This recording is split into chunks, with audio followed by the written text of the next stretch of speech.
गोविन्दाय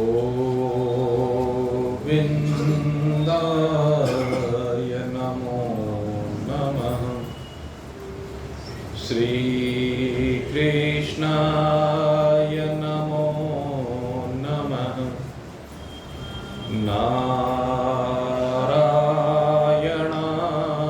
नमोस्तुते।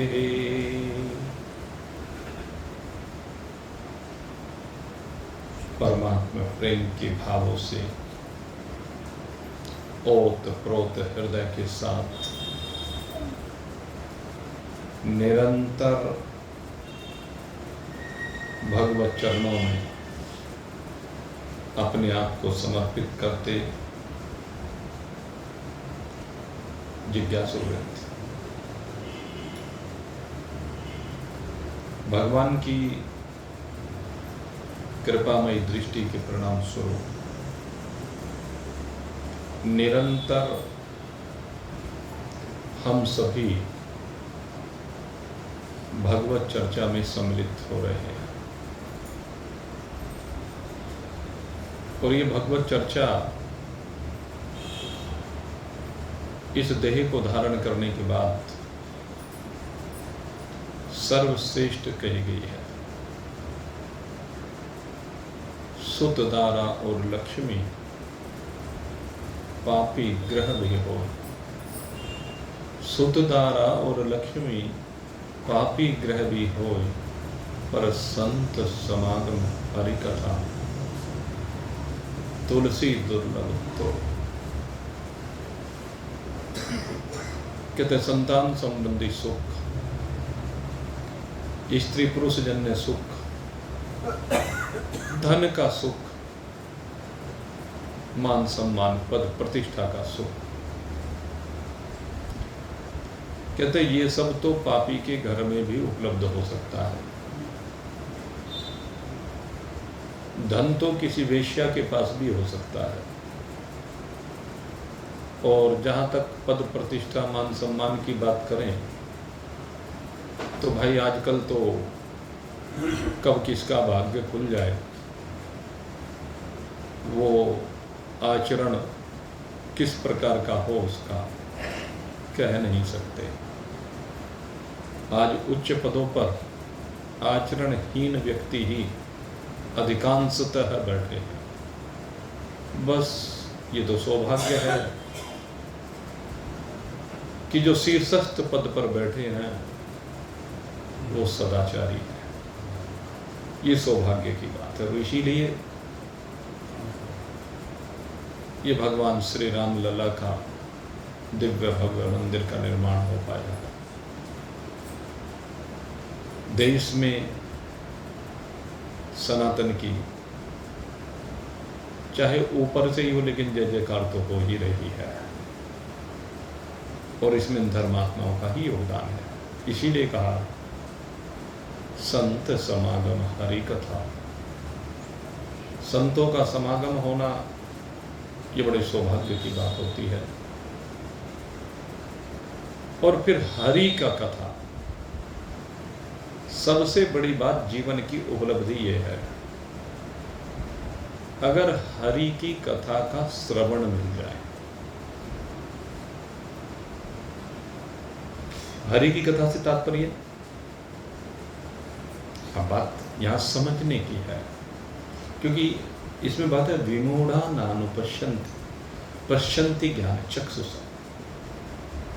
जो विमूढ़ होते हैं, मूर्ख होते हैं, अल्प बुद्धि वाले होते हैं, नानुपश्यन्ति, वो इस चीज को नहीं देख पाते हैं। कौन देख पाता है? कहते पश्यन्ति ज्ञान चक्षुषा। कहते तो ज्ञान के नेत्रों से देखा जा सकता है। क्या? हरि कथा। हरि कथा का तात्पर्य क्या है? हरि कथा को हम दो प्रकार से निरूपित कर सकते हैं। एक तो हरि कथा कोई भी महान पुरुष भगवान की महिमा का वर्णन करता है, वो हरि की कथा है, जो सामान्यतः चर्चा में आती है। लेकिन मैं दूसरी ओर बात को लेकर के जाना चाहता हूं। हरि कथा से तात्पर्य क्या है? कहते वो कथा जो हरि ने कही है। जो कथा हरि ने कही है वो हरि कथा है। और हरि ने कौन सी कथा को कहा है? कहते जिससे इस जीव की व्यथा मिट जाती है, जिससे इस जीव को जीने की युक्ति पता चल जाती है, जिससे इस जीव को आनंद की प्राप्ति हो जाती है, जिससे जीव के समस्त दुख निवृत्त हो जाते हैं, वो हरि कथा है। और वो हरि कथा आप निरंतर श्रवण कर रहे हैं। यहां पर केवल हरि की ही कथा होती है। जो कथा हरि ने कही है वही कथा आपके सन्मुख रखी जाती है। लगभग गत 3 वर्षों से ये श्रीमद् भगवद गीता का निरूपण आपके सामने किया जा रहा है। ये है हरि कथा। क्योंकि स्वयं ये स्वयं पद्मनाभस्य, स्पष्ट लिखा है, ये स्वयं पद्मनाभस्य। कहते जो स्वयं पद्मनाभ अर्थात कमल नाभि जिनकी है वो कौन है? भगवान हरि है। कल भी आपको बताया था वो कौन है? वो विष्णु भगवान है। वही विष्णु भगवान अनेकानेक अवतार धारण करके जब यहाँ आते हैं तो कथा को कहते हैं। अर्जुन को स्पष्ट कहा भगवान ने, कहते ये कथा जो मैं समय समय पर कह करके जाता हूँ, कथा माने जीवन जीने का ढंग मैं बता करके जाता हूँ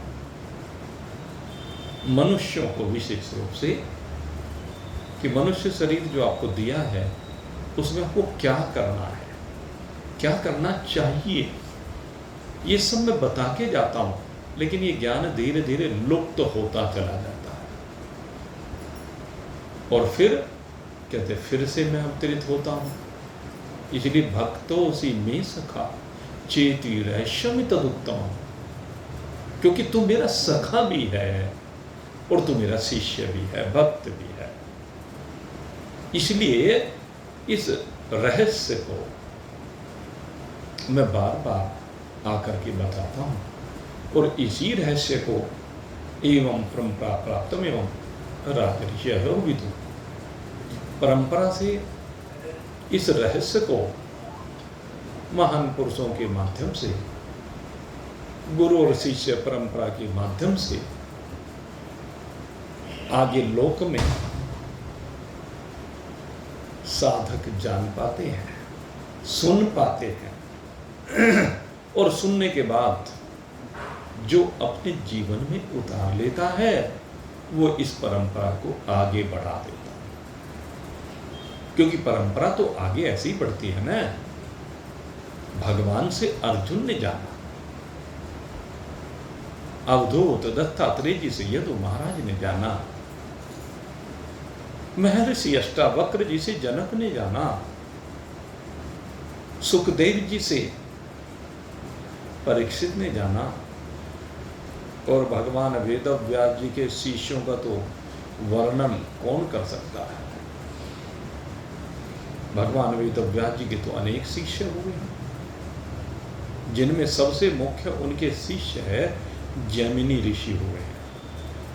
ये जैमिनी ऋषि ही हैं जिनको ऋग्वेद का ज्ञाता कहा गया, जिन्होंने ऋग्वेद को धारण किया है।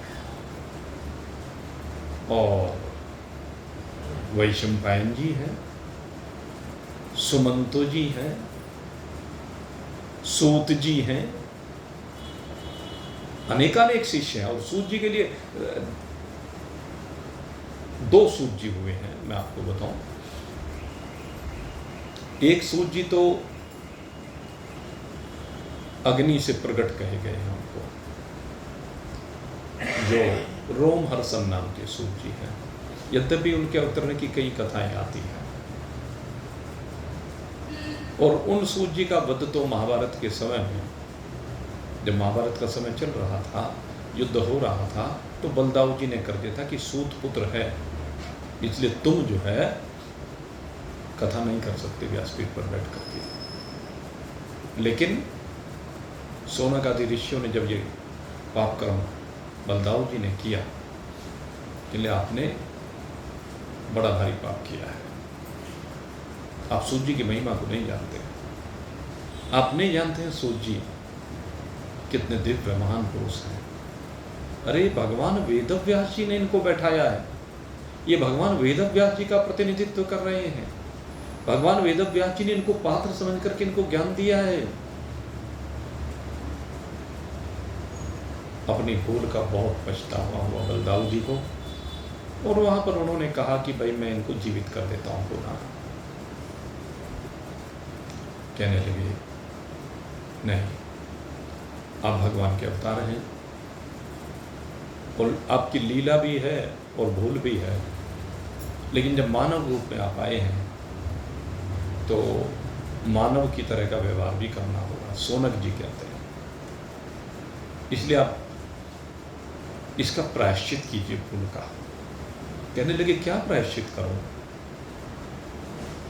कहने लगे प्रायश्चित अगर यदि आपको करना है तो आप स्वयं निर्णय करें। बलदाऊ जी ने कहा ठीक है, पहला काम तो मैं करता हूं कि जो ज्ञान भगवान वेदव्यास जी ने इन रोमहर्षण नाम के सूत जी को दिया है, कहते हैं बेटा पिता की आत्मा होता है, इनके बेटे को आप बुला कर लाइए।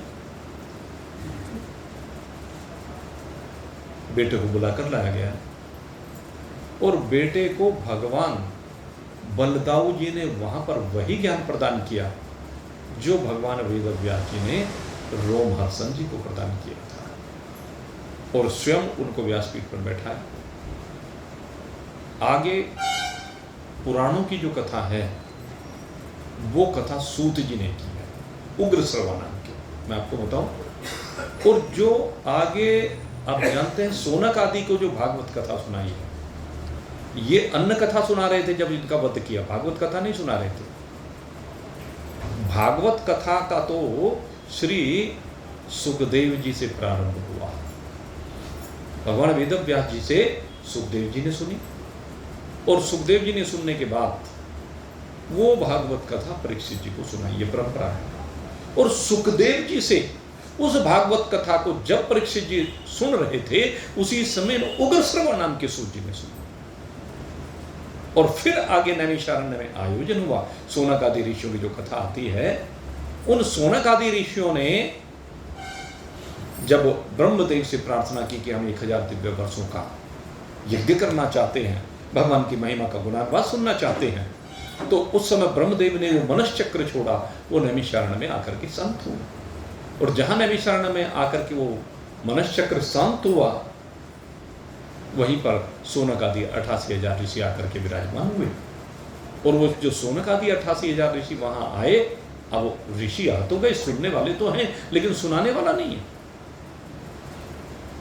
तो वो सोनक आदि ऋषियों ने फिर भगवान से प्रार्थना की कि हे प्रभु हमारे ऊपर कृपा कीजिए, हम जो 1000 दिव्य वर्षों का ये सत्संग का आयोजन कर रहे हैं, आप हमें सुनाने वाला भी तो दीजिए। तो उसी समय कहते हैं भगवान ने कृपा की, प्रेरणा दी, और ये जो उग्र श्रवा नाम के सूत जी हैं वो वहां पर आकर के विराजमान हुए, और उन्होंने ही वहां पर व्यासपीठ पर विराजित होकर के, जो वहां बनी हुई है इस समय सत्यनारायण कथा स्थली है वहां। आप लोग जब हमारे साथ नैमिषारण्य गए थे, अधिकांश लोग तो आपने देखा है, वहीं पर श्री सूत जी जो व्यास गद्दी है, वहीं पर सूत जी की भी गद्दी है, और वहीं बैठ करके ये उग्र श्रवा नाम के सूत जी कथा किया करते थे। मैंने थोड़ा सा इतिहास आपको बताऊं, तो ये परंपरा है भाई, ये ज्ञान क्या, भगवान कहते हैं एवं परंपरा प्राप्ति में हम राजऋषो विदु। लेकिन इस परंपरा का निर्वहन कौन कर सकता है? कहते जिसने अपने गुरु जी से इस विद्या को भली प्रकार से श्रवण किया है। हरि कथा ऐसे ही नहीं सुनाई जाती। हरि कथा में वही भाव होने चाहिए जो हरि के भाव है। मैं आपको बताऊं, जब तक आप हरि के भावों से संयुक्त नहीं होंगे, जो भाव भगवान के अर्जुन को उपदेश देते हुए रहे हैं, जो भाव अवधूत दत्तात्रेय जी के यदु महाराज को उपदेश देते हुए रहे हैं, जो भगवान श्री राम के वशिष्ठ जी को उपदेश देते हुए रहे हैं, जो भाव भगवान परशुराम के रहे हैं, न जाने कितने शिष्यों को उन्होंने उपदेश दिया। भीष्म पितामह और कर्ण भी परशुराम जी के ही शिष्य रहे हैं। बड़ा दिव्य ज्ञान परशुराम जी ने इनको प्रदान किया है। ये जमदग्नि नंदन बड़े प्रतापी हैं और यही ज्ञान कपिल मुनि ने देवहूति को दिया है। तो मेरा कहने का भाव क्या है, भगवान ने अनेक अवतार लेकर के परंपरा से इस ज्ञान को आगे बढ़ाने का कार्य किया और भगवान की उस परंपरा को आगे फिर उनके शिष्यों ने बढ़ाया। जिन्होंने भगवान से उस कथा को सुना उन्होंने आगे सुनाया, जो भाव उन्होंने ग्रहण किया उन्हीं भावों को आगे प्रदान किया। तो कथा का जो वक्ता होना चाहिए उसके अंदर ये क्वालिटी होनी चाहिए कि वो भाव में डूब सके, वो उन्हीं भावों में कथा करे जो भाव में हरि ने उपदेश दिया अपने प्रिय भक्तों को। ये है हरि कथा। तो संत समागम हरि कथा तुलसी दुर्लभ तो। ये कहा जाता है रोमहर्षण जी जब कथा करते थे ना, ये अद्भुत वक्ता थे। इनके जैसा वक्ता इतिहास में आज तक कोई दूसरा नहीं मिला। ये भी मैं आपको बताऊं, हमारे शास्त्र कहते हैं, ग्रंथ इसी बात को प्रमाणित करते हैं।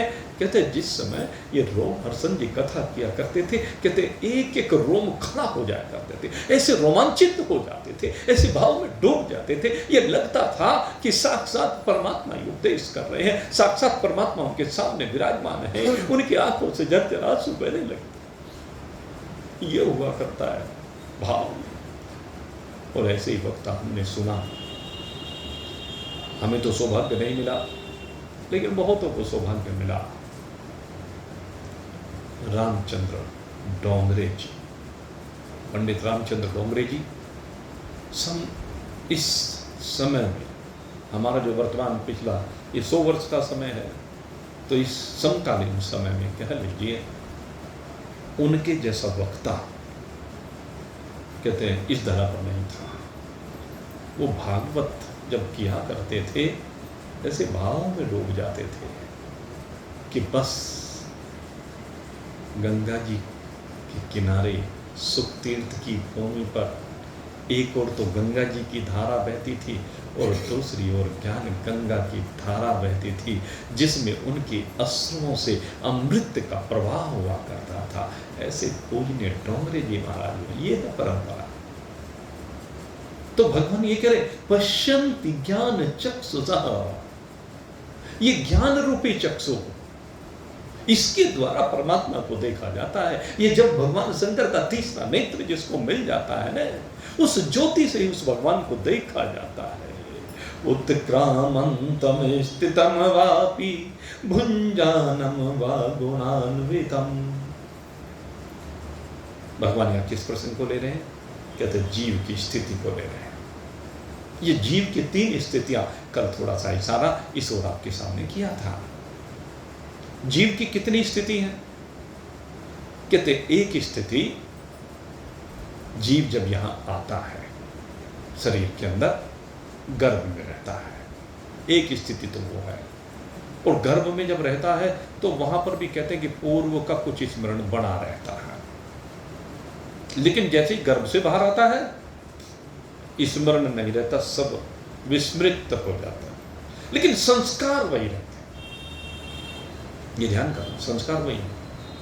अब उन संस्कारों के अधीन वो यात्रा को करता है। तो एक सबसे मुख्य जो जीव की स्थिति वो ये यात्रा है। इसके बाद की जितनी स्थितियां हैं वो सब इसी के अधीन है। जन्म से लेकर के जब तक शरीर के अंदर बैठ करके जीव यात्रा करता है, सबसे मुख्य ये है। और इसी के अधीन अनज्ञ की यात्रा होगी या नहीं होगी, होगी तो कैसी होगी, ये सब इसके ऊपर निर्भर करता है। तो सबसे मुख्य स्थिति यह है। लेकिन यहाँ अब जिस स्थिति का वर्णन कह रहे हैं, कह रहे हैं उत्क्रामंतम, कहते जब इस शरीर को छोड़ करके जाता है, शरीर छोड़ दिया। वैसे क्या है कि जैसे शरीर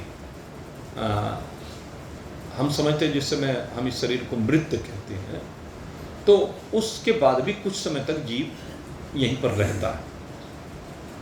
तो वो स्थिति जब जीव आम सांसारिक प्राणियों को तो लगता है कि जीव चला गया, लेकिन वो जीव अभी गया नहीं। कुछ शरीर से बाहर निकल गया हिस्सा, कुछ शरीर के अंदर रह गया। थोड़ा सा ये बहुत गहन अध्ययन का विषय होता है। भाई जिस समय निकलेगा जीव क्या है वो मैंने आपको बहुत विस्तार के साथ चर्चा कर चुका हूं। 5 ज्ञानेंद्रिय, 5 कर्मेंद्रिय, 5 प्राण, अंतःकरण चतुष्टय, प्रकृति यानी सतोगुण रजोगुण तमोगुण वाली प्रकृति, उसके अंदर विराजित चिदाभास, ये निकलेगा। ये इसमें से जब निकलता है तो ये सारे के सारे सूक्ष्म हैं, इनमें कोई स्थूल तो है नहीं। तो ये सब सूक्ष्म है। मान लीजिए अग्नि निकल रहा है, इसमें से तेज निकल रहा है, तो उसे निकलने के लिए कि द्वार की आवश्यकता है। सारे शरीर में द्वार ही द्वार है अग्नि के निकलने के लिए। जल के निकलने के लिए भी सारे शरीर में द्वार बने हुए हैं। वायु के निकलने के लिए भी सारे शरीर में बहुत द्वार हैं। जो रोम छिद्र हैं सारे द्वार ही तो हैं। और इसका प्रमाण आजकल की गर्मी में आप क्या कहते हो, जब धूप पीछे जून में देखो कितना टेम्परेचर था, तो क्या कहते हैं शरीर से आग निकल रही है। सारे शरीर से कैसे निकल रही है? सारे शरीर से निकल रही है ना। आजकल सारे शरीर से पसीना निकल रहा है, अंग प्रत्यंग से पसीना निकल रहा है। तो सारे शरीर से निकलने के दरवाजे है भाई। वो जो 9 द्वारे पूरे देही कहा गया है, उन 9 द्वारों से प्राण निकलते हैं, ये बात ठीक है। लेकिन तेज भी, जल भी, वायु भी, सब निकल सब द्वारों से सकता है। तो जब ये निकलता है ना, तो थोड़ा समय तो लगता ही है, क्योंकि पहले सब कुछ का आकुंचन होता है। सब कुछ का आकुंचन किस किस का? जो इंद्रिय जहां पर विराजमान है। अब सारी इंद्रिया एक जगह तो नहीं है। जब शरीर को छोड़ेगा ये जीव, तो उस समय क्या होगा? सारी इंद्रियां एक जगह पर उनका आकुंचन होगा, संकुचन होगा। आकुंचन संकुचन की जो क्रिया होती है, और वो सारी एक जगह पर आएंगी। कहने का मतलब ये है। और कहाँ आएंगी वो हृदय में आती है सबसे पहले। और वो इसी प्रकार से, जैसे कोई टॉर्च से आपने प्रकाश निकलता देखा होगा, और जैसे टॉर्च के स्विच को बंद करें तो एकदम वो सारी की सारी सिमट करके एक स्थान पर टॉर्च में ही समाहित हो जाती है, माना जाता है। सारा प्रकाश का पुंज एक जगह पर एकत्रित हो जाता है, ये कह लीजिए। इसको इस तरह से भी कह सकते हैं, एक टॉर्च तो ऐसी होती है जो प्रकाश को फैलाती है। आपने देखा होगा, टॉर्च जलाए तो दूर तक ऐसे जाता है। और एक क्या होता है, एक प्रकाश निकलता है एक बिंदु पर केंद्रित। प्रकाश की किरणें तो अनेक निकलती हैं, लेकिन वो एक बिंदु पर केंद्रित होती है। जैसे डॉक्टर जिस समय कान को देखना हो, उसे कान का पर्दा देखना हो, तो उस टॉर्च का इस्तेमाल करते हैं। जब आँख में जो रेटिना देखना होता है, रेटिना लेंस वगैरह जो इसमें अंदर होता है, उसको देखना होता है, तो क्या होता है, सारी की सारी एक जगह पर केंद्रित हो जाती है। सारे प्रकाश की किरणें एक जगह पर आकर के विराजमान हो जाती है। तो ठीक इसी प्रकार से 5 ज्ञानेंद्रिय, 5 कर्मेंद्रिय, 5 प्राण, अंतःकरण चतुष्टय और प्रकृति, ये जीव सारे के सारे कहते हैं सबसे पहले हृदय में आते हैं। सारी ऊर्जा सिमट करके हृदय में आ जाती है। अब ऊर्जा का तो वहां से तो समाप्त हो गई। अब हाथों ने काम करना बंद कर दिया, जब हस्तेंद्रिय निकल गई, यहाँ गई, पादेंद्रिय निकल गई, उपस्थेंद्रिय निकल गई, ये सारी इंद्रियां अपनी अपनी जगह से निकल करके ये हृदय में आ जाती है, अनाहत चक्र यहां पर आकर के विराजमान होती है। और फिर यहां से अब जोन से भी द्वार से बाहर निकलना हो, क्योंकि ये भी हमारे यहाँ कर्म कांड में मान्यताएं हैं और विज्ञान भी है कि ये कर्मों के अधीन होता है। ये भी कहते हैं जिसके जैसे जैसे कर्म होते हैं, जो पाप कर्मी होते हैं उनके प्राण नीचे के द्वारों से निकलते हैं, जो न पाप करते हैं न पुण्य करते हैं बीच में रहते हैं, तो उनके बीच उनके जो प्राण हैं तो बीच के द्वारों से निकलते हैं। और जो पुण्य करने वाले होते हैं उनके प्राण ऊपर के द्वारों से निकलते हैं। और जो योगी होते हैं उनके लिए 10वां दरवाजा खुलता है। 10वां दरवाजा माने सहस्रसा, वो भी है ना हमारे यहाँ योग की क्रियाएं चक्र हैं, तो उनमें सहस्रसार होता है। कहते हैं तो उनकी खोपड़ी यहीं फट जाती है। जो काम वहाँ कपाल क्रिया होती है ना वो वहाँ होना था, लेकिन योगियों का यहीं हो जाता है। तो योगियों का वो जो जीव निकलता है वो पूरी तरह से निकल जाता है साथ साथ, जैसे ये द्वार फटता है इससे निकल जाता है। अन्यथा बाकी का क्या होता है कि धनंजय नाम का प्राण अंदर होने के कारण से जीव यहीं रहता है, आधा निकल जाता है, आधा रहता है, या कह लीजिए ज़्यादा हिस्सा निकल जाता, थोड़ा सा अंदर ही बना रहता है। ये मैं वो स्थिति बता रहा हूँ आपको जीव की। अब जब कपाल क्रिया हो जाती है तो वो हिस्सा जब निकलता तो तब जीव यहाँ से प्रस्थान करता, तब तक वो देखता भी है, सुनता भी है, पर आपको कुछ कह नहीं पाता, क्योंकि वो अपनी गोलकों से हट गया। अब कोई कहेगा भाई जब वो देख रहा है, सुन रहा है, तो कुछ कह क्यों नहीं पा रहा है किसी को? सबको रोते हुए देख रहा है, उनको शांत होना क्यों नहीं दे रहा है कि मेरा भाई अंतिम समय आ गया, चलो अब तो मैं जा रहा हूँ, आप रोते क्यों हो? लेकिन वो कुछ कह नहीं सकता। क्यों? क्योंकि सारी इंद्रियां गोलकों में से हट गई उस समय, स्थूल से हट गया, वो सूक्ष्म रूप में एक जगह पर केंद्रित तो हो गई। तो उनकी वो शक्ति तो जरूर है ग्रहण करने की, लेकिन प्रयोग करने के लिए जो गोलक मिले वे गोलक नहीं रहे। ये गड़बड़ होती है। तो इसी कारण से वो अपने भाव को वहां पर व्यक्त नहीं कर पाता है। और इसके बाद की जो गति है, जब यहां से ये जीव चलता है तो बीच की गति है। इस गति के बारे में बहुत लोगों का कथन है, बहुत हमारे शास्त्रों में, पुराणों में इस बात का वर्णन है कि शरीर से निकलने के बाद जीव अब यहां से आगे चलता है और भगवान की जो व्यवस्था है उस व्यवस्था के अनुसार यहां से जाता है धर्म राज्य के लोक में। अब ये जो बीच का पीरियड है, कहते हैं ये भोग काल है।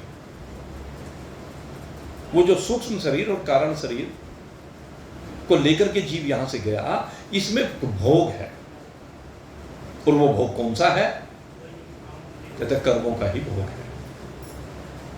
यहां से वहां तक की यात्रा में कहते जीवन में दिए गए दान का सबसे ज्यादा प्रभाव यहां दिखाई देता है। ये यात्रा, भाई यात्रा तो यात्रा है, यात्रा चाहे 1 किलोमीटर की हो, चाहे 1000 किलोमीटर की हो, चाहे 10,000 किलोमीटर की हो। इस धरती पे तो अधिकतम ज्यादा 20,000 किलोमीटर की है नहीं कोई यात्रा, लेकिन फिर भी मैं कह देता हूँ वैसे इस धरती पे तो इतनी यात्रा हो सकती है। लेकिन जब दूसरे लोग की यात्रा होती है, जैसे हमारा वो अभी वो गया ना शुभांशु शर्मा, वो अंतरिक्ष में गया, मुझे नहीं पता कितनी ऊंचाई पर गया, लेकिन या अभी चंद्रमा पर गए जैसे कुछ वैज्ञानिक, तो कितनी दूरी पर गए। अब उससे ऊपर की हम बात करें तो मंगल ग्रह पर हमारे यान जा रहे हैं, वो कितनी दूरी है। तो इसी प्रकार से जहां पर ही व्यवस्था भगवान ने की है, तो वहां से वहां तक जाने में कितनी समस्याएं आती हैं। जैसे पृथ्वी के वातावरण से निकल करके दूसरे वातावरण में जाना, ये सबसे ज्यादा कष्टप्रद होता है। बिना हवा के, बिना पानी के, चिंतन करना, ना हवा है ना पानी है, यहां से कुछ ऊपर जाते ठंडी है बिल्कुल, -1000 डिग्री टेम्परेचर का कल्पना करके देखो, कल्पना ही कर सकते हैं। उतरते टाइम उसका -4000 हो गया, +4000 डिग्री हो गया। आप चिंतन करें, 4000 डिग्री सेल्सियस टेम्परेचर, यहाँ पर 45 डिग्री टेम्परेचर हमारी सामने में कभी हुआ नहीं पूरी गर्मी में। कितना इतना टेम्परेचर था। उसकी बाहर की परत इस हिसाब से बनाई जाती है जो उसे बियर कर सकती है। वो इसी हिसाब से विज्ञान है। तो क्या है, आप देखें, एक ये सामान्य वैज्ञानिक जब जाते हैं तो कितना रास्ते में बाधाएं आती हैं। तो ठीक इस प्रकार से यहाँ से और यमलोक का जो मार्ग है, वे जाना तो पड़ेगा, जाना तो पड़ेगा ना। तो वहां उसमें जो जाएंगे तो रास्ते में अनेक प्रकार की स्थितियां बताई गई। रास्ते में बहुत नदियां पड़ेंगी, बहुत पहाड़ पड़ेंगे, बहुत रेगिस्तान पड़ेगा, तरह तरह की भूमि, जैसे यहाँ भूमि है ऐसी वो है। वैतरणी नदी जिसमें गंदगी गंदगी भरी हुई है, मांस भरा हुआ है, पीप भरा हुआ है, रक्त भरा हुआ है, कीड़े भरे हुए हैं, न जाने तरह तरह के कैसे कैसे जीव जो इसको काटते हैं, इनका वर्णन आता है। जब इस तरह का वर्णन हमने शास्त्रों में पढ़ा, लेकिन दूसरी ओर वर्णन यह भी आता है कि जहां इस मार्ग में इतने कष्ट हैं, तो उन कष्टों का निवारण भी तो है। आप यात्रा पैदल कर रहे हैं तो स्थिति और है, आप यात्रा मोटरसाइकिल पे बैठ के कर रहे हैं तो स्थिति और है, आप किसी एसी गाड़ी में बैठ करके कर रहे हैं तो स्थिति और है, आप ट्रेन में बैठ करके एसी में यात्रा कर रहे हैं फर्स्ट क्लास में तो स्थिति और है सफर में, आप हवाई जहाज में कर रहे हैं तो स्थिति और है, इकोनॉमी क्लास में कर रहे हैं स्थिति और है, एग्जीक्यूटिव क्लास में कर रहे हैं तो स्थिति और है। तो इसी प्रकार से यहां से वहां तक के मार्ग में अब आपको वाहन कौन सा मिलता है, इस बात का बड़ा महत्व है। और भाई वाहन तो देखो पैसे का खेल है, वाहन को फ्री में तो नहीं मिलता। आप यहां जो सा भी वाहन खरीदना चाहें तो पैसे से आएगा ना। ऐसे ही भाई वहां के लिए जो है उस रास्ते को तय करने के लिए भी वाहन पैसे में मिलते हैं। लेकिन एक मिनट अभी बीच में मत बोलो, सुनिए बात। वहां पर जो वाहन है वो भी पैसे में मिलते हैं, वो फ्री में नहीं मिलते और हर एक को नहीं मिलते हैं। चिंतन करना बहुत, मैं आपको ये गूढ़ चर्चा कर रहा हूं। ये जो वाहन वो मिलते हैं आपको, वो फ्री में नहीं मिलते हैं, लेकिन आप तो यहां से भी लेके नहीं गए, जेब में पैसा तो नहीं है। बात यह है ना। तो इसीलिए कहते हैं जो यात्रा, यहां की यात्रा, मैं जो पहले कह रहा था ना आपको, यहां की ये यात्रा जो इस शरीर में बैठकर की है वो महत्वपूर्ण है। उन वाहनों को इसमें खरीदा जाता है, एडवांस बुकिंग होती है। अभी जैसे हम मान लीजिए हमें लंका की यात्रा पे जाना है, यात्रा पे तो हम अब से 6 महीने बाद जाएंगे लगभग, हैं, लेकिन उसके टिकट हम अभी बुक कराएंगे एडवांस।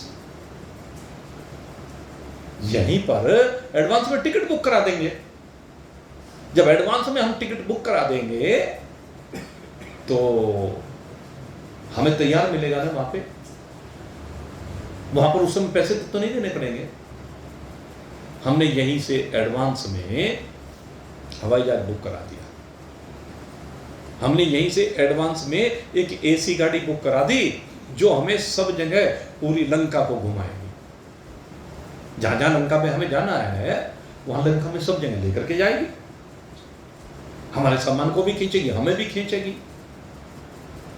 उसको भी हमने पैसे पहले एडवांस में देके छुट्टी कर दी, तो फिर हमारे से पैसे मांगे कर वो। वहां पर जहां जहां पड़ाव होंगे वहां पर होटल बुक कर दिया गया।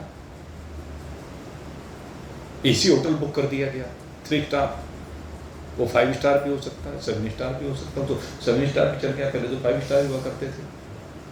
तो उसका पैसा अग्रिम में दिया। जब अग्रिम में हम पेमेंट कर देंगे वहां रहने का भी, खाने का भी, तो फिर वहां से कोई पैसा मांगा जाएगा क्या? किसी भी चीज का कोई पैसा वहां फिर देना नहीं पड़ेगा, वो पैसा यहां पहले दे चुके। तो वही है, जीवन की इस यात्रा में अगर आपने उन संसाधनों को खरीद लिया है तो आपको वो जो यात्रा, उस यात्रा में फिर आपको वो संसाधन वहां पर तैयार मिले, जिससे आपकी यात्रा सुगम हो जाएगी। और कौन कौन सा संसाधन आपको वहां पर लेना होता है, ये सब यही है भाई। जैसे हम यात्रा के लिए यहां से संसाधन इकट्ठे करते हैं, ऐसे वहां पे संसाधन इकट्ठे करने होते हैं भाई। एक तो पैदल ना चलना पड़े, ककरीले पथरीले कटीले रास्तों पर ना चलना पड़े, नदी नाले पेड़ पर्वत रेगिस्तान उन सब से बच के चलना है। तो हमने हवाई जहाज वहां पे बुक करा दिया, भगवान का पुष्पक विमान जिसमें भगवान श्री राम बैठ करके आए थे, कह लीजिए, वो बुक हो गया। वो ऐसे बुक नहीं होता, लेकिन शास्त्र ने उसके बारे में कहा है, हमारे पंडित लोग बार बार उसके बारे में बताते हैं। वहां पर जो परिस्थिति आएंगी उसकी अग्रिम बुकिंग यहां पर करानी होगी, और वो समय समय पर किया गया आपके द्वारा। जो शुभ कार्य है, जितने भी शुभ कर्म समय समय पर किए, बहुत से लोग क्या है, एक चीज मात्र से जुड़ जाते हैं, एक कर्म मात्र से जुड़ जाते हैं। सब लोगों की मानसिकता अलग अलग तरह की। कुछ की मानसिकता होती है भाई मेरे को तो बस सिर्फ एक काम यही करना है। देखो यहां भी मैं इसीलिए बताना चाहता हूं, इस बात को भी स्पष्ट कर दें। किसी व्यक्ति की प्रकृति क्या है कि बस मुझे तो भाई लोगों को खाना खिलाना। हमने देखे बहुत बड़े बड़े महान पुरुष, और उनकी प्रकृति क्या है, उन्हें केवल अन्नदान करना है। तो भाई एक बात सुन लो, अन्नदान आपने किया, खूब किया, तो खूब भंडार भरे मिलेंगे आपको अन्न के। लेकिन क्या जीवन के लिए अन्न ही चाहिए? विचार कीजिए, स्वर्ग में पहुंच के वहां खाने के लिए अन्न तो मिल गया, अब आपने वस्त्र का दान नहीं कर रखा, तो वहां वो वस्त्र कहां से मिलेंगे देवताओं के? सोचो, आपने स्वर्ण का दान नहीं कर रखा। अगर आपने स्वर्ण का दान नहीं कर रखा है तो आभूषण नहीं मिलेंगे भाई, बता दूं आपको। जीवन में इसलिए स्वर्ण का दान भी कर जरूरी है। आपने अगर भूमि का दान नहीं किया तो रहने के लिए जगह कहां मिलेगी? भूमि का दान भी होना चाहिए और भूमि के ऊपर निर्माण का भी दान होना चाहिए। आपको बता दो, दोनों चीज आपने यहां अगर दान की है तो वहां पर तभी वो देवताओं की हवेली मिलेगी भाई, नहीं तो मिलेगी नहीं। जिसने शुभ कार्यों में सब तरह के शुभ कार्य किए, ये नहीं कि बस हम तो एक चीज को पकड़ के बैठ गए, एक चीज को पकड़ के बैठ गए तो वहीं की चीज मिलेगी भाई, ये भी शास्त्र का सिद्धांत है, आपको बता दो। इसलिए जहां जिस प्रकार की सेवा करने का अवसर मिले उसको कर दीजिए और जरूर कीजिए। हमने देखा जब ये ज्योतिर्लिंग का स्थापना का चल रहा था तो इसमें स्वर्ण दान की बात आई, तो बहुत लोगों ने स्वर्ण का दान किया। इसमें जो भगवान की स्थापना हुई उसके नीचे जब स्थापना कर रहे तो उसके नीचे स्वर्ण और चांदी, पता नहीं किसने क्या क्या रखा, मैं क्या बताऊं, क्योंकि सब मेरे हाथ में कोई ध्यान रखा, तकरीबन थोड़ा सा छोड़ के, ज़्यादातर मेरे हाथ में, क्योंकि मैंने क्या काम किया, क्योंकि मुझे उस स्वर्ण की प्रतिमाएं रखवानी थी। अब उन स्वर्ण की प्रतिमाओं को रखवाना तो मैंने अपने सुपरविजन में रखवाई। मैं कहा भाई फिर कोई हेरा फेरी ना कर, देखो मैं तो यहाँ रखवाऊँ और कोई, क्योंकि अलग अलग तरह की प्रकृति के व्यक्ति होते हैं, भगवान को भी ना बख्शे, इसलिए उसको सीमेंट से मैंने अपनी आंखों के सामने रखवा के पहले पैक करवाया, जिससे कोई हेरा फेरी ना कर सके। और भाई कोई चोर हो तो भाई वो तो विधियां निकालता रहता है। तो मैंने देखा कि बहुत लोगों ने, बहुत भक्तों ने उसके नीचे बहुत कुछ रखवाया। यही वो चीज है। स्वर्ण का दान ये जरूरी नहीं कि आप की परिस्थिति ऐसी नहीं है कि आप बहुत ज्यादा आभूषण बनवा सकें, अरे एक मोती तो दे सकते हो, स्वर्ण का प्रतीक तो हो गया, ब्याज लिख के मिलेगा वहां पे। चिंतन करें, आप पायल नहीं दे सकते, एक घुंघरू तो दे सकते हो। सोच के देखिए। आप मंदिर नहीं बनवा सकते हो, मंदिर में एक नींव में एक ईंट तो दे सकते हो। सोचिए, आप कल्पना करके देखिए। ये छोटी छोटी बातें, प्रैक्टिकल बातें मैं आपको बता रहा हूं। यही चीजें वहां के लिए हैं। यहां किया हुआ वो वहां उस मार्ग में काम आएगा जिसकी जिक्र करे। उत्क्रामंतम स्थितम वापि, कहते हैं ये उत्क्रमण के बाद की जो स्थिति है उसके लिए स्थितम वापि, जो स्थिति अचल स्थिति में जब यहां जीव यात्रा कर रहा, उस स्थिति में जो आपने किया है उस समय पर ये सब काम आता है। लेकिन जिन्होंने भुंजानम वा गुणान्वितम, लेकिन जो भोगों में डूबे रहे, जो इन 3 गुणों के अधीन होकर के बस संसार के विषयों का भोग ही करते रहे, भोग से बाहर निकले ही नहीं, सारा जीवन भोगों में ही व्यतीत कर दिया। 3 चीजें हैं वहां भी भाई। भोग में क्या किया? तो भोग के लिए 3 चीजें। एक तो भोग की सामग्री होती है, एक भोगने वाला होता है, और तीसरे वो क्रिया है कि किस प्रकार से उस सामग्री का उस भोक्ता ने भोग लगाया। ये 3 चीजें होती हैं। तो ये जो बीच का विषय है, भोक्ता भी है, भोग भी है, और बीच में ये जो भोगा गया, ये जो भोगने की क्रिया है, ये सबसे महत्वपूर्ण होती है। क्योंकि विषय का ग्रहण तो सबको करना पड़ेगा। अब विषय आंख है भाई, रूप को तो देखेगी ना। आंख के सामने कोई भी रूप आया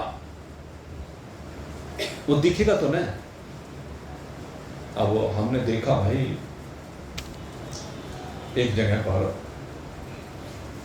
गए हम एक तीर्थ पर, रेलवे स्टेशन से उतरे, और उतर के हमने क्या देखा, रेलवे स्टेशन पर कुछ हमने थोड़ा सा सामान लेके गए थे भोजन का, और मन ये रहता था कि घर से बनवा के लेके जाएं, तो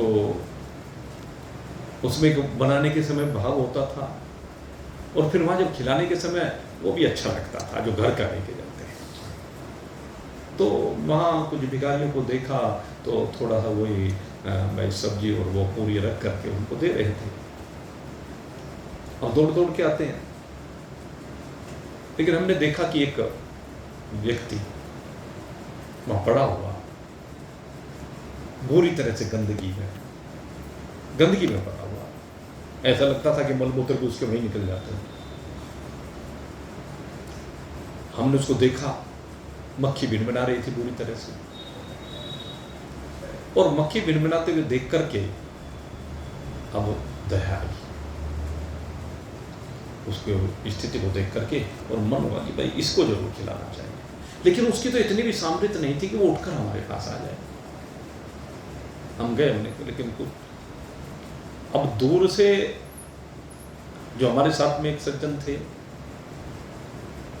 अब वो वहां जाने की हिम्मत नहीं कर रहे थे उसके पास। मैंने कहा चल आज इसी को खाना खिलाना है। उसके निकट गए, मक्खियों की चिंता नहीं की, गंदगी की चिंता नहीं की, उसको भोजन कराया। पता नहीं बेचारा कितने दिन से भूखा होगा, क्योंकि उसके पास जाने की कोई हिम्मत ही नहीं कर रहा। तो ऐसे रूप भी देखने को मिलते हैं जिसको देख करके बहुत लोगों को घृणा हो जाती है, किसी को दया आती है, और किसी काले से व्यक्ति को देख लो भाई, दक्षिण वाले को उल्टा तबाह। तो अब देखें, भाव की बात बता रहा हूं। आप अपने तरफ के स्त्री पुरुषों को देखें और साउथ वालों को देखें, तो एक आकर्षण और प्रतिकर्षण स्वाभाविक होगा। आकर्षण भी होता है और प्रतिकर्षण भी होता है। किसी संबंधी को देखे, चाहे उसका चेहरा मोहरा कैसा भी हो, उसके प्रति आकर्षण अलग होता है। और किसी बहुत खूबसूरत को भी देखें, लेकिन उसके व्यवहार को देख करके अरे तो घृणा भी हो जाती है। तो ये सब व्यक्तिगत विषय होता है। आकर्षण है, प्रतिकर्षण है। इस संसार में रूप तो दिखेगा, लेकिन शास्त्र कहता है न तेरा आकर्षण हो न तेरा प्रतिकर्षण हो।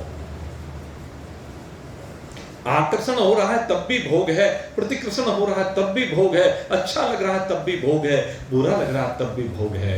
और जब न आकर्षण हो न प्रतिकर्षण हो, न अच्छा लगे न बुरा लगे, आपकी समता की स्थिति बनी रहे, तो ये है वो स्थिति।